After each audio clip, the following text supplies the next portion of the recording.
আসসালামু আলাইকুম রহমতুল্লাহ। আমার কথা শুনবার জন্য আপনাদেরকে স্বাগত জানাই।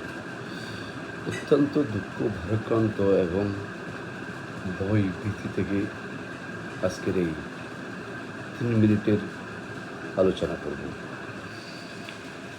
যে মাননীয় প্রধানমন্ত্রী জনাব তারেক রহমান, তিনি যাতায়াতে ট্রাফিক জ্যামে পড়ে তিনি সেখানে অবস্থান করেন এবং তার নিরাপত্তা বেষ্টনী নিয়ে আমার খুব সন্দিহান, ভয় লাগছে। তিনি আজকে কারণ বাজারে যানজটে বসে আছেন। কিছু ইয়ং ফুলাফাইন তার দিকে যায়, একজন নয়, 5-7 জন ছেলে। ফুলাফাইনদেরকে দেখে মনে হয় না যে সুস্থ, সুন্দর এবং পরিবেশগতভাবে দেখতে কেমন যেন মনে হয়েছে।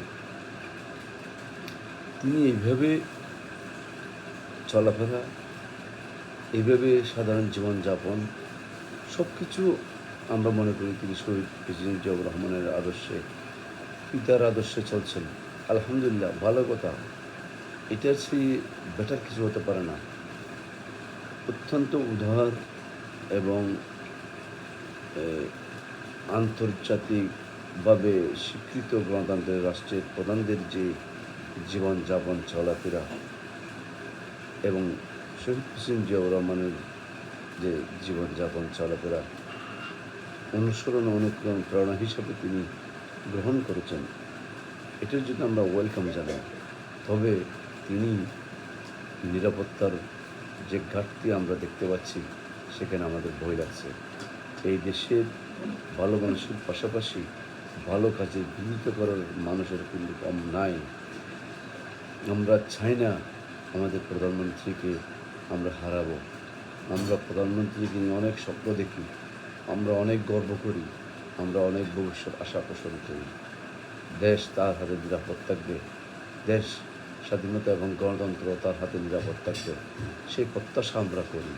কিন্তু তিনি একদম এড়িয়ে নিরাপত্তার ঝুঁকিতে থাকবেন, সেটা আমরা প্রত্যাশা করি না। তিনি সবসময় ঝুঁকিমুক্ত থাকবেন, তিনি সবসময় নিরাপত্তার মধ্যে থাকবেন, এটা আমরা প্রত্যাশা করি। আল্লাহর ওয়াস্তে আপনি মাননীয় প্রধানমন্ত্রী, আপনি নিরাপত্তার মধ্যেই থাকুন।